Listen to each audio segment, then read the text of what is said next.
नमस्कार, आपके साथ मैं हूं सुरभि तिवारी और आप देख रहे न्यूज इंडिया।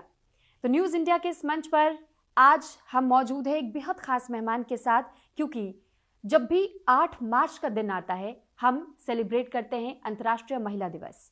और अंतर्राष्ट्रीय महिला दिवस के दिन हमने अक्सर सुना है कि दुनिया भर में महिलाओं की सुरक्षा, महिलाओं के सम्मान और महिलाओं के अधिकार के बारे में बातचीत होती है। लेकिन आज हम बात सिर्फ भारत को लेकर के करेंगे और इस बातचीत के दौरान हम ये जानने की कोशिश करेंगे कि क्या महिलाओं का सम्मान वाकई भारत में है, महिलाओं को वो अधिकार पर्याप्त रूप से मिल पा रहे हैं जो उनके लिए जारी किए गए हैं, संविधान में महिलाओं की जगह आज के वक्त में क्या है और उनकी सुरक्षा को लेकर के हर बार सवाल खड़े होते रहते हैं। तो ऐसे में महिलाओं की ओर से महिलाओं के सम्मान की बात को उठाने के लिए नेशनल वुमेन कमीशन के अध्यक्ष हमारे साथ इस वक्त मौजूद है विजय राहटकर जी। मैम, बहुत स्वागत है आपका न्यूज इंडिया पर। बहुत बहुत धन्यवाद आपका। न्यूज इंडिया के दर्शकों को भी मेरा बहुत बहुत नमस्कार। मैम, पहला सवाल यही रहेगा कि जब हम महिला सम्मान की बात करते हैं, एनसीआरबी के डेटा पर हम फोकस करते हैं, तो हमने 2022 की जो रिपोर्ट अभी लास्ट हमने पढ़ी और देखी तो उसमें एक जिक्र आता है कि अभी भी रेप के केसेस लगातार बढ़ते चले जा रहे हैं। महिलाओं की सुरक्षा की बात हर कोई करता है, लेकिन महिलाएं वाकई क्या आज भी देश में सुरक्षित अपने आप में महसूस कर पा रही हैं? जब हम इन डेटास को देखते हैं तो ये बहुत गंभीर चिंता का विषय हो जाता है। ऐसे में महिला आयोग इन केसेस पर कैसे काम कर रहा है? हम जब रेप की बात करते हैं तो जब भी कभी कोई महिला के साथ रेप होता है जी, तो वो कभी हम एक्सेप्ट नहीं कर सकते हैं। उसकी राष्ट्रीय महिला आयोग घोर निंदा भी करता है और उसी के साथ साथ ऐसे विषयों पर रेप कम हो जाए, महिलाओं के साथ जेंडर डिस्क्रिमिनेशन कम हो जाए, इसके लिए राष्ट्रीय महिला आयोग बहुत प्रयास करता है। मैं आपको एक बात ज़रूर कहूँगी कि भारत में महिलाएं बहुत सुरक्षित है। आप ये भी देखें कि कोई पूरे लोग अच्छे हैं और एक कोई विकृति वाला व्यक्ति सामने आता है, महिलाओं को तकलीफ देता है, तो उसकी वजह से आप सब अच्छे लोगों को आप आंक नहीं सकते हैं। इसीलिए मैं ये कहूँगी कि भारत में महिलाएं बहुत सुरक्षित है। पर जहाँ पे ये बात आती है कि रेप का प्रमाण बढ़ गया है या रेप बहुत ज़्यादा हो रहे हैं, तो इसके लिए हमें चिंता करने की ज़रूरत ही है। हमने एक अच्छे समाज निर्माण करने की दिशा में हमने आगे बढ़ना है। ऐसे विषयों पर राष्ट्रीय महिला आयोग बहुत सख्त होता है। जहाँ जहाँ ऐसी घटनाएं होती है उन घटनाओं का हम संज्ञान तो लेते हैं, पर हम ये प्रयास करते हैं हमेशा कि ऐसे विषयों में जो व्यवस्थाएं हैं, जैसे कि पुलिस है, जैसे कि सरकारें हैं, वो बहुत सख्त रहे और वो अपने कानून के दायरे में उन सभी लोगों के ऊपर वो कड़ी कार्रवाई भी करे। मैं तो आपको एक बात ज़रूर कहूँगी कि अभी जो हमारा पॉश का जो एक्ट आया है, ये पॉश का एक्ट जो है, मैं ये कहूँगी कि महिलाओं के सर पर पकड़ी हुई सुरक्षा के लिए एक ये बहुत मजबूत छाता है जो महिलाओं को न्याय देती है। हमारे देश में बहुत अच्छे कानून है। उस कानून का प्रभावी अमल कैसे हो सकता है कि निरंतरता के साथ राष्ट्रीय महिला आयोग देखता रहता है, ध्यान रखता है। लेकिन जब हम स्टैट्स के ओर ध्यान देते हैं, जो ग्राफ हमें दिखाई देता है, तो उसमें ये दर्शाया जाता है कि 10 से 15% ही केवल केसेस जल्दी से जल्दी सॉल्व करने की कोशिश की जाती है और बाकी के केसेस बहुत लंबे टाइम तक कोर्ट के भीतर भी पेंडिंग रहती है। कुछ केसेस तो फाइल ही नहीं होती हैं। हमने अक्सर ये देखा है कि खासतौर पर ग्रामीण इलाकों में या हमने ऐसा भी देखा है कि गरीब तबके के जो लोग होते हैं या मिडिल क्लास फैमिलीज में अगर कोई किसी भी महिला के साथ में कोई ऐसी अन्याय जैसी स्थिति हो जाए, चाहे रेप का मामला हो, चाहे साइबर बुलिंग का मामला हो, तो ऐसे में हम देखते हैं कि वो केस फाइल ही नहीं कराना चाहते हैं। वो शर्म महसूस करने लगते हैं, मामले को दबाने की कोशिश की जाती है। तो ऐसे में महिला आयोग उन लोगों को कैसे समझाइश देता है, कैसे इन मामलों को उजागर करने की कोशिश करता है और पीड़िता को ये बताया जाता है कि आप पूरी तरह प्रोटेक्टेड हैं, आप सुरक्षित हैं, आपकी कोई भी व्यक्तिगत तौर पर पहचान बाहर नहीं आएगी? बिल्कुल, इन विषयों में भी हम बहुत काम कर रहे हैं। कमीशन भी कर रहा है, पर देश में व्यवस्था है। इसके लिए राष्ट्रीय महिला आयोग पूरे देश भर में जाते हुए अनेक अनेक सेमिनार्स करता है। सेमिनार्स के साथ साथ वर्कशॉप्स होते हैं और कानून के बारे में अच्छी जानकारी दी जाती है। इसके साथ हम और कुछ प्रयास करते हैं। जैसे कोई महिला पीड़ित है, अकेली है और खुद कुछ नहीं कर पाती है, ना पास में पैसा है, ना वॉइस है, बहुत आम घर की है और अपना केस लड़ने के लिए उसके पास कोई व्यवस्था नहीं है, पैसा भी नहीं है।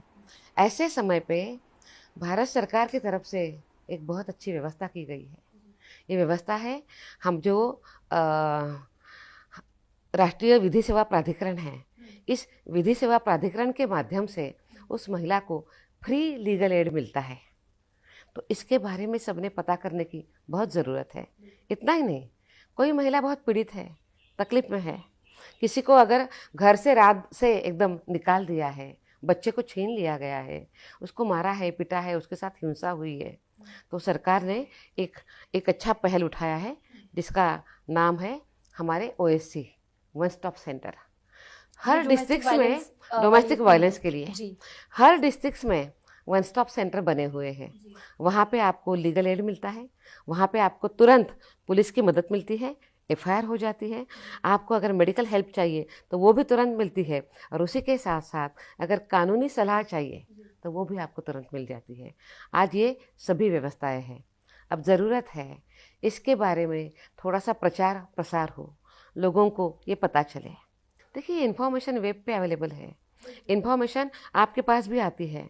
हम बहुत प्रयास करते हैं कि हम लोगों तक जाए, एक एक लोगों तक जाए और उनको बताएं। इसीलिए हमारे अनेक कैंपेन चलते हैं। मैं थोड़ा सा उसके बारे में भी जानकारी देना चाहूँगी। जो कानून हमारे महिलाओं की सुरक्षा के लिए बनाए गए हैं, उन कानूनों को लेकर हमारी जो युवा पीढ़ी है, ये युवा पीढ़ी अच्छे तरीके से समझ पाए, इसके लिए हम एक कार्यक्रम करते हैं। उसका नाम है कैंपस कॉलिंग। कैंपस कॉलिंग ये हमारे सभी यूनिवर्सिटीज़ और कॉलेजेस में हम करते हैं। वहाँ पे राष्ट्रीय महिला आयोग जाता है और वहाँ पे स्टूडेंट्स के साथ बात करता है। विशेष रूप से हम बात करते हैं पॉश कानून के बारे में, उसके साथ साथ हम बात करते हैं पोक्सो कानून के बारे में, और हम बात करते हैं जो साइबर क्राइम्स होते हैं उससे आप कैसे बचें, उससे आप दूर कैसे रहें, साइबर एक्ट क्या है, इसके बारे में हम बात करते हैं। तो उनको पता होता है कि अगर गलत कदम उठाते हैं तो सज़ा ज़रूर मिलेगी, और बेटियों को ये भी पता चलता है कि मेरे लिए मेरी रक्षा करने के लिए कानून है। तो बहुत अच्छे तरीके से हम उनको समझाते हैं। आज आप देखिए कि गत हमने 4-5 महीने में देश में 350 से भी अधिक ज़्यादा कैंपस कॉलिंग हमने किए हैं, और अच्छे तरीके से हम हमारे स्टूडेंट को इसके बारे में जानकारी देते हैं। पर बात मैं केवल उतनी नहीं कहूँगी, हम बात ये भी करते हैं कि गांव तो राष्ट्रीय महिला आयोग में पहुंचने की ज़रूरत है। इसीलिए हम हमारे जो सेल्फ हेल्प ग्रुप की बहनें हैं उनके साथ हम काफ़ी अच्छे तरीके से जुड़े हुए हैं। जो हमारी विलेज ऑर्गेनाइजेशंस है, हमारी क्लस्टर लेवल फेडरेशन है, उनके साथ भी हम जुड़े हुए हैं। और सेल्फ हेल्प ग्रुप की महिलाओं के लिए हम कानूनी जानकारी उनको हम काफ़ी अच्छे तरीके से देते हैं, जिसकी वजह से उनको सुरक्षा मिले, सम्मान मिले। ऐसे हमारे अनेक कार्यक्रम होते हैं। लेकिन मैम, जैसे आपने जिक्र किया कई कैंपेन्स का, अभी आपने बताया भी कि डोमेस्टिक वायलेंस का भी अगर कोई शिकार महिलाएं हो रही हैं तो फिर उनके लिए भी वन स्टॉप सेंटर्स बनाए गए हैं। वो वहाँ भी जाकर के मदद मांग सकती हैं, चाहे मेडिकल एड हो या फिर कानून के बारे में जानकारी हो। लेकिन वहीं दूसरी तरफ आपने पॉश एक्ट का जिक्र किया, पॉक्सो का जिक्र किया। एक डेटा है मेरे पास, मैं ये ज़रूर आपके साथ में साझा करना चाहूँगी। देखिए, पॉश एक्ट को लेकर भी कहा जाता है कि कार्यस्थल पर यौन उत्पीड़न के जो पॉश एक्ट के बावजूद भी कई महिलाएं शिकायत करने से वो डर जाती हैं, घबरा जाती हैं। उन्हें अपने करियर का डर सताने लगता है कि कहीं उनका करियर ना समाप्त कर दिया जाए, कहीं उन पर ही फॉल्स एलिगेशन लगा करके और उन्हें टर्मिनेट ना कर दिया जाए।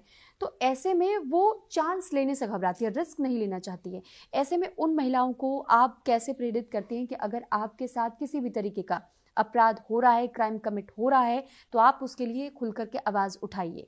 पॉक्सो का भी आपने जिक्र किया, तो उसके लिए भी मैं ज़रूर इस बात को सामने रखना चाहूँगी कि पॉक्सो एक्ट में भी ये कहा जाता है कि कई मामले अब तक सामने आए हैं, लेकिन उनके जब सॉल्यूशंस की बात आती है तो सॉल्यूशंस में ज़्यादातर हमने देखा है कि विलम्ब होता चला जाता है। कई बार एज फैक्टर को लेकर के चर्चाएं होती हैं कि ये एज फैक्टर जो प्रेजेंट किया गया है ये सही है या नहीं है। तो उसमें आप लोग कैसे सामने आते हैं और उसके लिए आपकी ओर से रणनीति क्या कुछ अपनाई जाती है? तो ये 2 अलग अलग मामले हैं। सबसे पहले तो मैं पॉक्सो के लिए बात करूँगी जी। आपने जो कहा कि पॉक्सो के मामले बहुत विलंबित हो जाते हैं, वैसा नहीं होता है, बिल्कुल नहीं होता है। ये एकमात्र एक्ट ऐसा है कि इस एक्ट में इनबिल्ट कहा गया है कि पॉक्सो कानून में जो भी केस दर्ज होता है उसकी 1 साल के अंदर सुनवाई हो जाए। और वो सुनवाई होती है। और मैं एक आधा कोई अपवाद हो सकता है कुछ कारण की वजह से, मैं उसके लिए बात नहीं करूँगी क्योंकि हर एक केस अलग होती है। पर मैं इतना ही ज़रूर कह सकती हूँ कि हमारे यहाँ लगातार पॉक्सो के मामले कोर्ट में तुरंत चले जाते हैं। देखिए, उसमें तो कहा ही गया है कि 60 दिन में चार्जशीट दाखिल होने की ज़रूरत है। इट इज़ मस्ट, पुलिस के ऊपर ये बंधनकारक है और वो हो जाता है। और 1 साल के अंदर उसका कोर्ट में वो मामला जाने के बाद उसका रिजल्ट भी आना चाहिए, वो भी होता है। तो पॉक्सो के मामले में बिल्कुल हम पीछे नहीं पड़ते हैं। हाँ, ये बात जरूर है कि लेकिन साल भर में आरोप सिद्ध होने में समय लग जाता है, नहीं, फिर सजा साल भर का में ऐलान नहीं होने नहीं में। 1 साल में आपको निर्णय देना होता है। कोर्ट को 1 साल में निर्णय देना होता है और वो निर्णय आया है। मैं तो आपको ये भी कहूँगी कि बीच में कितने ऐसे प्रकरण आए हैं कि जहाँ पे महीने 2 महीने में पॉक्सो का केस दाखिल हुआ और महीने 2 महीने में उनको सजा हो गई है, ये भी है। पर मैं ये नहीं कहूँगी कि हर एक केस ऐसा होता है, पर 1 साल के अंदर उनका निर्णय आ जाता है। आपने जो दूसरा विषय बताया पॉश का, हाँ, मैं उसके बारे में ज़रूर आपको कहूँगी कि आपने जो कहा था कि आज भी महिलाएं कंप्लेन करने के लिए थोड़ी डरती है, तो इसमें आपके कहने में तथ्य है, ज़रूर डरती है वो। इसीलिए हमें इस एक्ट का प्रभावशाली अमल होने के लिए हमें बहुत प्रयास करने की ज़रूरत है। राष्ट्रीय महिला आयोग अगर हमारी टॉप प्रायोरिटी अगर कोई है तो वो पॉश एक्ट है। हम इस विषय पे बहुत काम कर रहे हैं। हम हर प्रदेश में जा रहे हैं, हर सरकार के पास जा रहे हैं, वहाँ पे हम उनकी जो इंटरनल कमेटी है उनके हम ट्रेनिंग कर रहे हैं। जो हमारी लोकल कमेटी है, जो सबसे महत्वपूर्ण कमेटी है, हमारे देश में हमारे 80% महिलाएं असंगठित क्षेत्र में काम करती है। सभी क्षेत्र के सभी महिलाएं संगठित क्षेत्र में नहीं है, असंगठित क्षेत्र में भी काम करती है। उनको न्याय देने के लिए कलेक्टर के अंडर एक कमेटी बनती है, लोकल कमेटी, वो बहुत महत्वपूर्ण है। हम लोकल कमेटी का भी ट्रेनिंग कर रहे हैं। राष्ट्रीय महिला आयोग ने ये तय किया है कि इस साल देश के जितने भी डिस्ट्रिक्ट्स हैं उन सभी डिस्ट्रिक्ट के लोकल कमेटी का ट्रेनिंग हम खुद करेंगे। और हमने ये केवल तय नहीं किया है, हमने ये शुरू किया है 3-4 महीने पहले। और आज मैं आपको ये कह सकती हूँ कि आज हमने 200 से भी अधिक ज़्यादा डिस्ट्रिक्ट का हमने ट्रेनिंग किया है। हम लगातार इंडस्ट्री के पास जा रहे हैं, हम लगातार सरकारों के पास भी जा रहे हैं, पॉक्सो के इंटरनल कमेटी के ट्रेनिंग भी कर रहे हैं। पर तो भी एक बात ज़रूर है कि इसमें और काम होने की बहुत ज़रूरत है। अभी पॉक्सो में आप देखिए, पॉश में जो इंटरनल कमिटीज़ है, इंटरनल कमेटी का गठन तो हो गया है, पर इंटरनल कमेटी का गठन होने के बाद उस कमेटी का काम करने का जो तरीका है, केसेस सॉल्व करने का जो तरीका है, इसके बारे में अभी भी लोग कम जानते हैं। तो हमें वो ट्रेनिंग लगातार करने की, हर एक इंडस्ट्री ने, हर एक संस्था ने वो करने की ज़रूरत है। एक ये बात है। दूसरी बात ये भी है कि जहाँ पे ये महिलाएं काम कर रही हैं, उनके कार्यस्थल में उनके पॉश कमेटी ने उन महिलाओं को बहुत विश्वास देने की ज़रूरत है कि आप हमारे पास आइए, यहाँ पे कोई डरने की ज़रूरत नहीं है। ये विश्वास अभी और निर्माण करने की ज़रूरत है। राष्ट्रीय महिला आयोग इस विषय पे लगातार निरंतरता के साथ काम करता है। आलोचकों की ओर से एक आरोप ये भी लगता है, राष्ट्रीय महिला आयोग और राज्य महिला आयोग की बात करते हैं तो दोनों के बीच में वो समन्वय नहीं बन पाता है, जिस वजह से कई केसेस या तो डिले हो जाता है, कई केसेस इग्नोर हो जाते हैं। वो समन्वय बना पाना बहुत ज़्यादा ज़रूरी हो जाता है जब महिलाओं के सम्मान या अधिकार की बात आती है। और ख़ासतौर पर महिला आयोग के बीच में अगर वो समन्वय ना हो कि राज्य आयोग कैसे काम कर रहा है और राष्ट्रीय महिला आयोग कैसे काम कर रहा है, तो उस गैप को फुलफिल करने के लिए या फिर उस गैप को मेंटेन करने के लिए आप लोग की ओर से और क्या कुछ रणनीति अपनाई जा रही है? देखिए, हमारा तो सभी स्टेट विमेन कमीशन के साथ बहुत अच्छा रैपो है जी। मैं आपको एक बात कहती हूँ, राष्ट्रीय महिला आयोग हो या प्रदेश का महिला आयोग हो, वो बना किसके लिए है? महिलाओं के लिए बना है। उनकी सुरक्षा, उनके सम्मान के लिए, उनके गरिमा पूर्ण व्यवहार उनके साथ होने के लिए बना है। तो हमारा सभी का काम एक जैसा ही है। तो स्वाभाविक रूप में जब हमारा सभी का बनाने का एक ही लक्ष्य है तो हमारा काम भी एक दिशा में चलता है। और मैं आपको बहुत प्राउडली ये कहना चाहती हूँ कि राष्ट्रीय महिला आयोग ने अपने सभी स्टेट विमेन कमीशन के साथ बहुत अच्छा रैपो है, बहुत अच्छा संपर्क है। मैं आपको ये भी कहूँगी कि हमारी स्टेट वुमेन कमीशन के साथ काफ़ी अच्छी बातचीत होती रहती है। हम समयबद्ध तरीके से हम साथ मिलते हैं। हम हर 3 महीने के बाद राष्ट्रीय महिला आयोग और सभी स्टेट वुमेन कमीशन की चेयरपर्सन, उनके मेंबर्स और उनके मेंबर सेक्रेटरी एकत्रित मिलते हैं और हमारी मीटिंग होती है। वो केवल कुछ घंटों की नहीं होती है, वो 3 दिन की मीटिंग होती है हर 3 महीने के बाद। और उस विषय में हमारी रणनीति तय होती है कि हमने कैसे काम करना है। तो हमने पॉश के मामले में कैसे काम करने हैं, ट्रेनिंग्स कैसे आगे बढ़ाने हैं, डोमेस्टिक वायलेंस के जो अनेक केसेस आती है, पारिवारिक मामले आते हैं, उसमें हमने कैसे काम करना है। और उसी के साथ साथ केसेस अगर बहुत ही उनके पास ज़्यादा हो गई है, कोई केसेस उनसे सॉल्व नहीं हो रही है, तो उनको कैसे सॉल्व करना है, इसके लिए हम उनका ट्रेनिंग भी करते हैं और हम उनको मदद करते हैं कि अगर आपसे वो नहीं हो रहा है तो आप हमारे पास भेजिए। इतनी बात नहीं है। मैं अभी आपको पता है कि नया हमारे यहाँ एक बहुत अच्छा लॉ बन गया है। वो लॉ है हमारे यहाँ मैटरनिटी बेनिफिट देने के लिए बहुत शानदार लॉ हुआ है। कितनी बार स्टेट वुमेन कमीशन के पास ये मामले आते हैं, अगर उनसे वो नहीं होते हैं तो हमारे पास आ जाते हैं। NRI मैरिजेस बहुत बड़ी समस्या अभी बन रही है। ये स्टेट वुमेन कमीशन से सीधे ये सभी जो केसेस है वो हमारे पास आती है, क्योंकि नेशनल वुमेन कमीशन ही ये सब नोडल एजेंसी है सभी मिनिस्ट्रीज को NRI मैरिजेस के बारे में एक साथ बांधने के लिए। तो ऐसे अनेक मामले में हम मिलके काम करते हैं, वहाँ पे कोई गैप नहीं है। वो तो अध्यक्षा के नाते मेरी जिम्मेदारी है कि उन सभी को हम साथ लेकर चले और हम बहुत अच्छे तरीके से सभी स्टेट वुमेन कमीशन को साथ लेकर चल रहे हैं। मैम, आपने मैटर्निटी को लेकर के जिक्र किया और हमने अक्सर ये सुना है और कई जगहों पर देखा भी है कि कई ऑफिसेस में अभी भी मैटर्निटी लीव अलाउ नहीं की जाती है, या तो मैटर्निटी लीव दे भी दी जाती है तो फिर वो पेमेंट उन महिलाओं को रिसीव नहीं हो पाती है। ऐसे में जो उस वक्त वो मेंटल प्रेशर से गुजर रही होती हैं और जिस वक्त उन्हें फाइनेंशियल नीड की भी ज़रूरत होती है, तो वो मौका उनके लिए बहुत बड़ा रहता है। लेकिन अगर उनके साथ अन्याय हो जाता है तो उन महिलाओं के लिए किस तरीके से महिला आयोग की ओर से आवाज़ उठाई जाती है, कैसे काम होता है? मैं एक बात ये कहूँगी कि महिलाओं का कामकाजी होने के लिए, उनको अच्छा वातावरण मिलने के लिए अगर बहुत अच्छा कानून कोई आया है तो ये मैटरनिटी बेनिफिट लीव वाला कानून आ गया है। इस कानून को लेकर अभी थोड़ा सा नया कानून है, इन्हीं सालों में आया है, 3-4 सालों 5 सालों में आया है। तो इस कानून का प्रचार प्रसार होने की अभी और ज़रूरत है। गवर्नमेंट ऑफिसेज में तो इसके बारे में पता है, अब जो प्राइवेट सेक्टर है उसमें इसके बारे में अभी धीरे धीरे जानकारी हो रही है।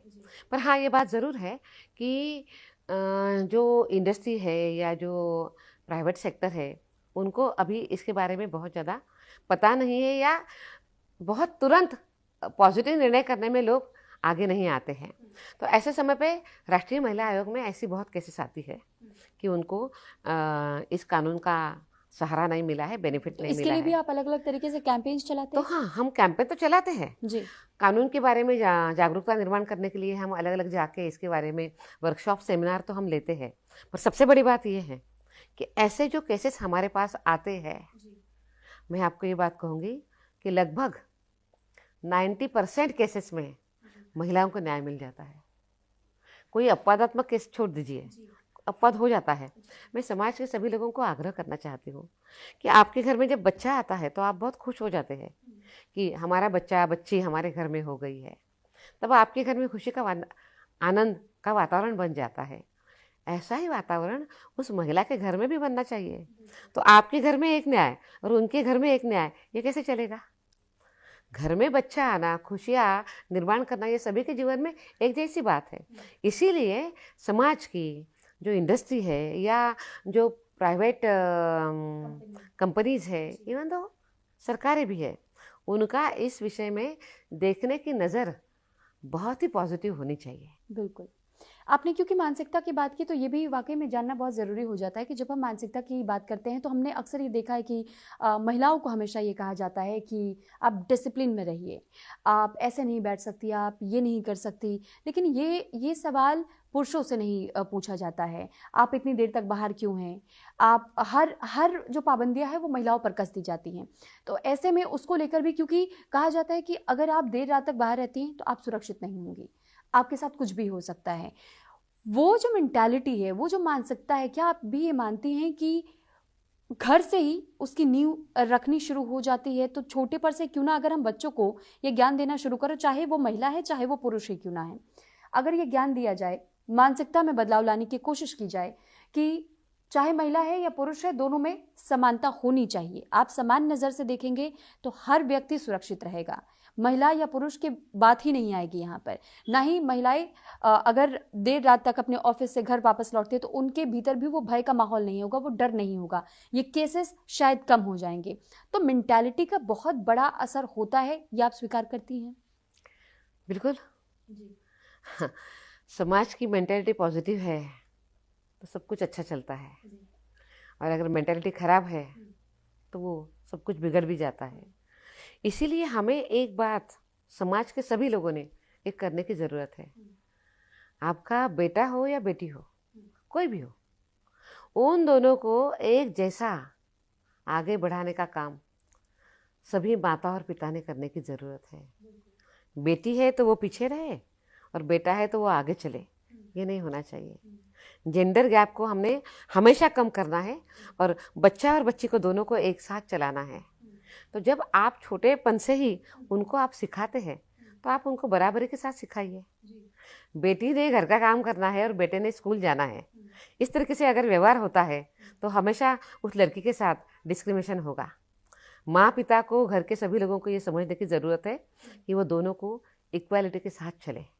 जब घर ही उनको बराबरी के साथ चला रहा है तो ये कोई सवाल ही नहीं आता है कि रात में बाहर मत जाओ, ये बेटे को पूछो कि इतनी देर रात तू कहाँ तक था। ये होता ही नहीं है। कि आज हमारे देश में महिलाओं को सुरक्षित बनाने के लिए अभी और भी मजबूत कानून बनते जा रहे हैं।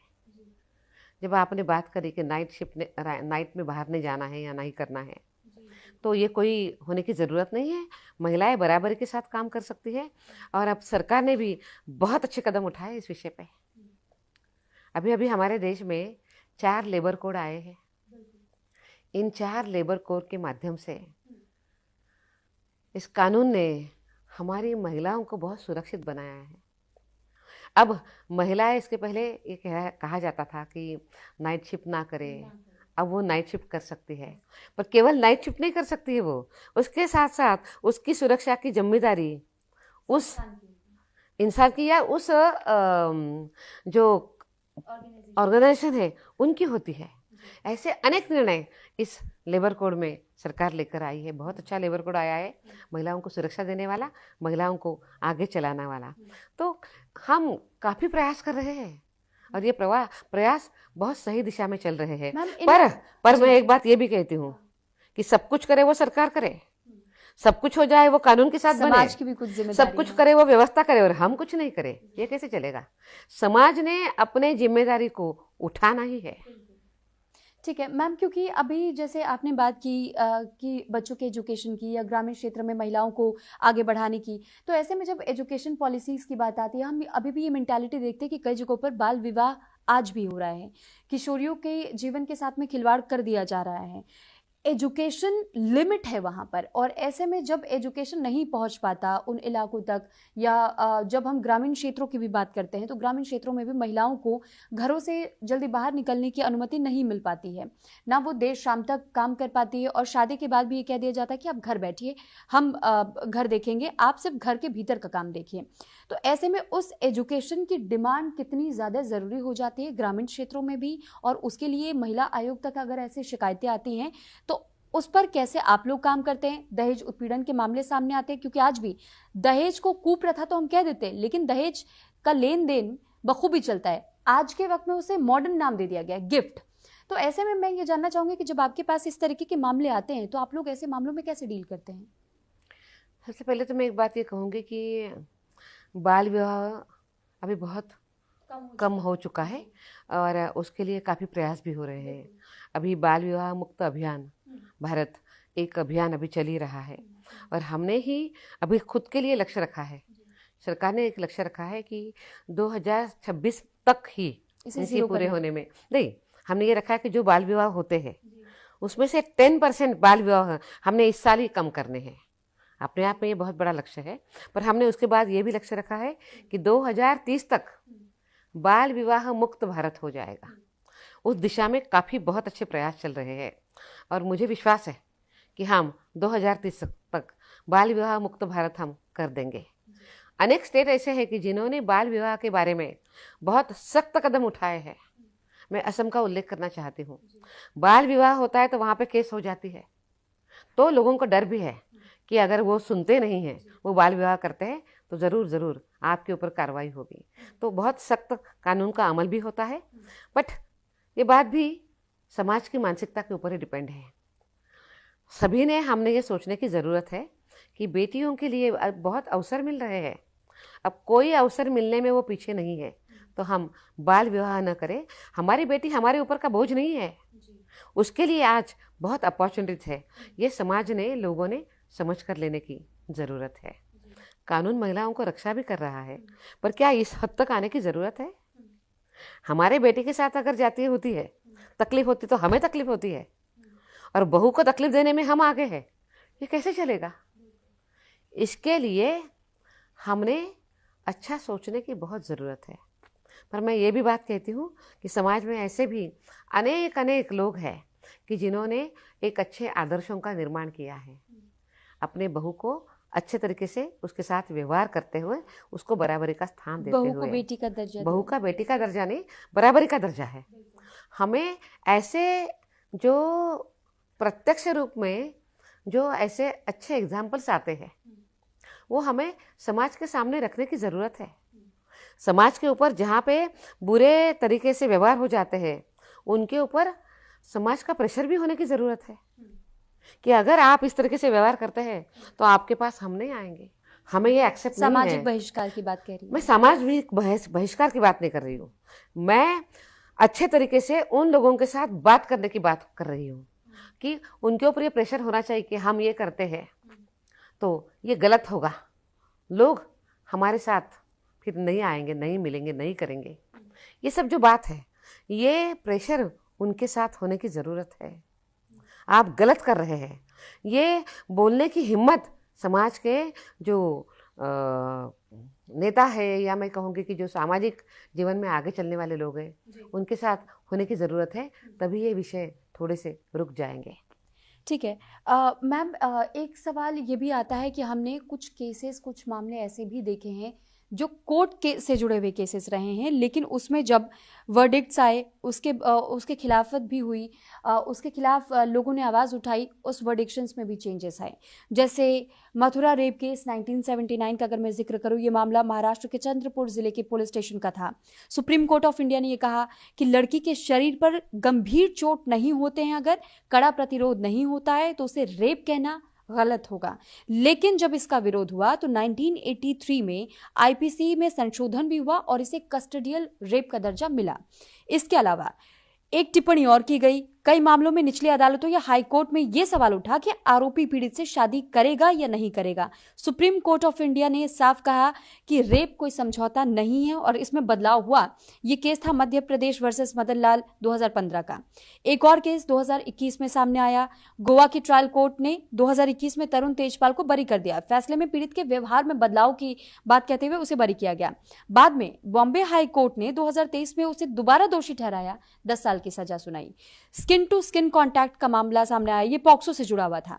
2021 में बॉम्बे हाई कोर्ट की नागपुर बेंच ने कहा कि कपड़ों के ऊपर से अगर छूना पॉक्सो के तहत ये यौन हमला नहीं है, लेकिन इसमें भी बदलाव किया गया सुप्रीम कोर्ट की ओर से। और सुप्रीम कोर्ट ने कहा कि गलत इरादे से अगर छुआ गया है, चाहे वो बच्ची के शरीर पे कपड़े हैं या नहीं है, तो वो रेप के अंडर आएगा और पॉक्सो एक्ट दर्ज होगा, केस फाइल होगा।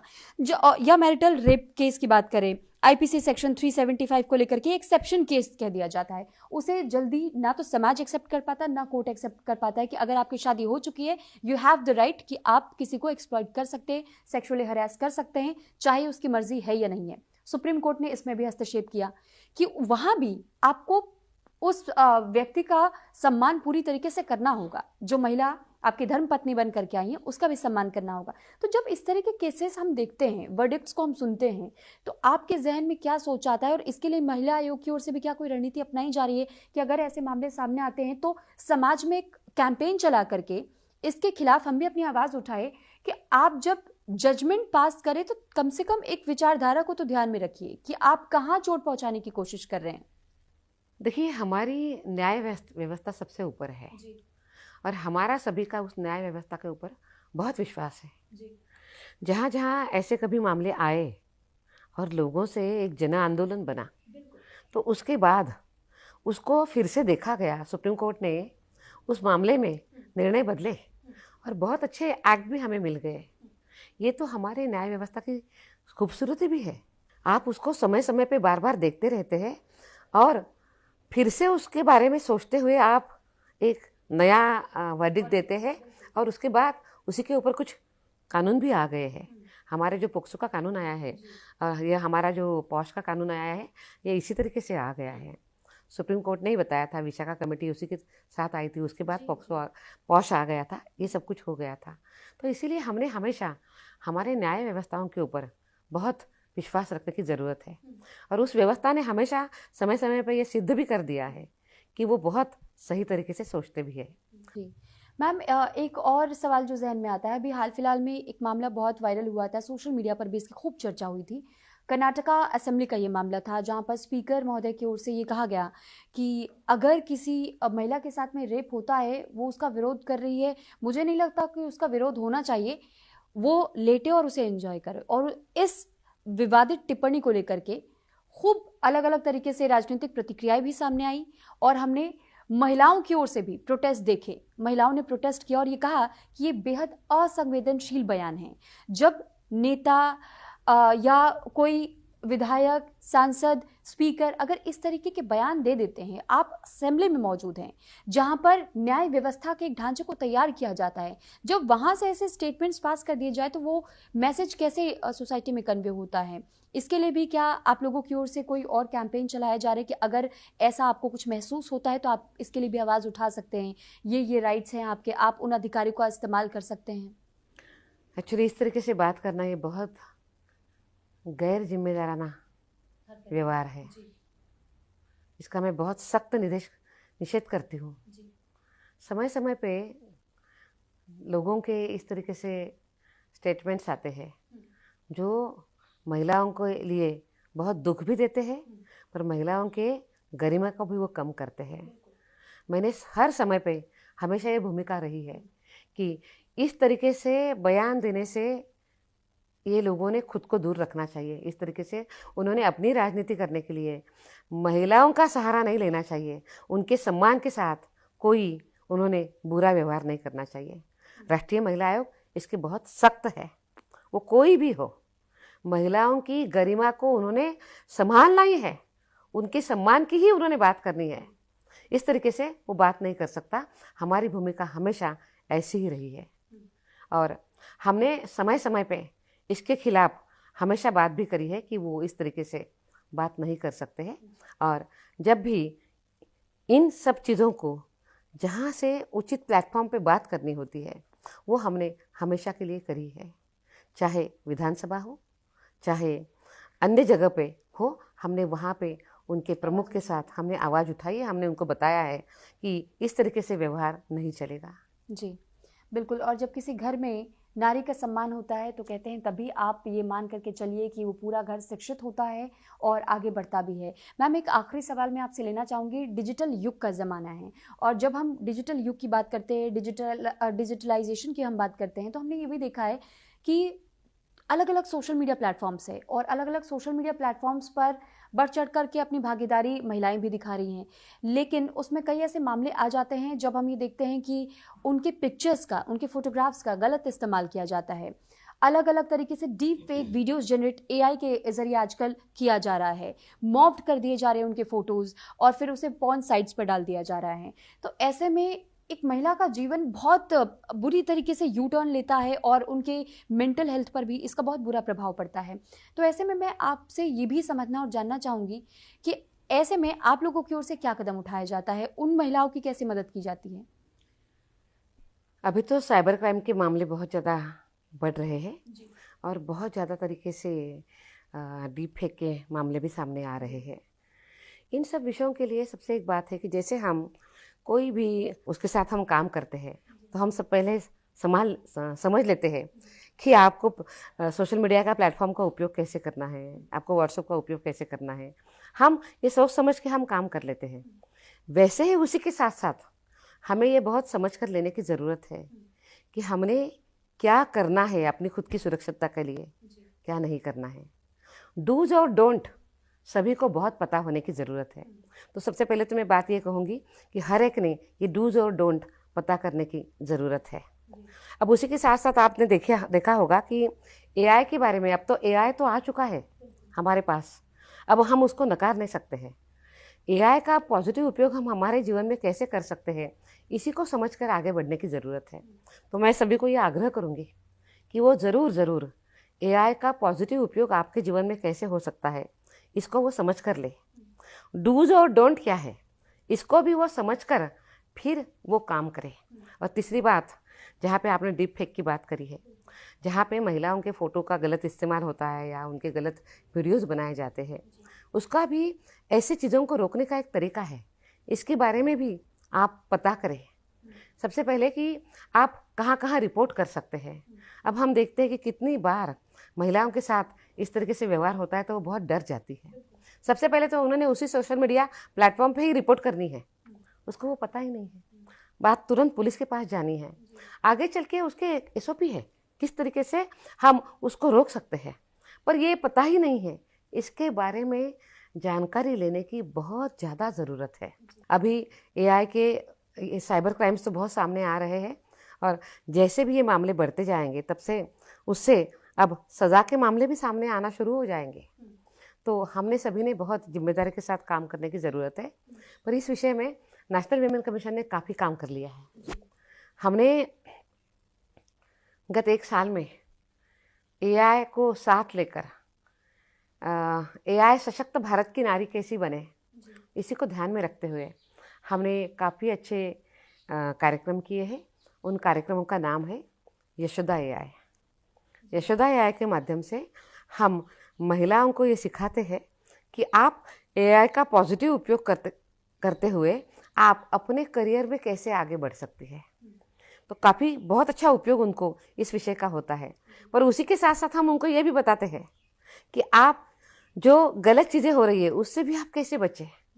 हमने ये कार्यक्रम हमने जो स्वास्थ्य कर्मी है, डॉक्टर्स है, नर्सेस है, हमने उनके लिए किया कि वो एआई का पॉजिटिव उपयोग अपने करियर में कैसे कर सकते हैं। वैसे हमने पुलिस के लिए हमने उनको सिखाया। वैसे हमने जो महिला उद्यमी हैं उनके साथ हमने कार्यक्रम किए।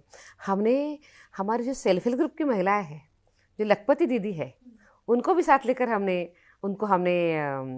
एआई का पॉजिटिव उपयोग सिखाया। इतना ही नहीं, हमारी जो आशा और आंगनवाड़ी बहनें हैं, हमने उनको ट्रेनिंग दिया। उनको बहुत बड़े पैमाने पे वो डेटा कलेक्ट करती है, तो एआई का पॉजिटिव उपयोग वो उस काम में कैसे कर सकती है, ऐसे अनेक ट्रेनिंग हमने उनको दिए हैं। तो कहने का मतलब इतना ही है कि हम एआई को समझें, हम उसका पॉजिटिव उपयोग के लिए समझें। जब हम उसको समझ लेते हैं तो क्या नहीं करना है ये भी हमें पता चलता है। तो ये सब कुछ समझते हुए हम आगे चलें। बाकी कानून तो है ही उसके लिए बनाया, कानून अपना काम भी करता रहेगा। बिल्कुल, और क्योंकि ऑनलाइन ज़माना है तो ऐसे में आप भी एफआईआर भी अब ऑनलाइन ही आप अप्लाई कर सकते हैं। और इसके साथ साथ में ना केवल आपकी कंप्लेंट फाइल होती है, लेकिन आप साइबर से जुड़े हुए मामले भी आप ऑनलाइन ही दर्ज करा सकते हैं और इस पर बहुत जल्दी सुनवाई भी होती है। मैम, एक बोनस क्वेश्चन मैं इसमें ऐड ऑन ज़रूर करना चाहूँगी। एक पोस्ट मैंने आपका देखा सोशल मीडिया एक्स पर, उसमें आपने HPV वैक्सीन के बारे में रीपोस्ट करते हुए ये लोगों तक मैसेज पहुंचाने की कोशिश की थी कि HPV वैक्सीनेशन ड्राइव चल रही है और ऐसे में कैसे महिलाओं को उससे जुड़ना चाहिए। HPV वैक्सीन किस इस्तेमाल में आता है और इस कैंपेन से जुड़ने का, उसे प्रमोट करने का क्या लक्ष्य है?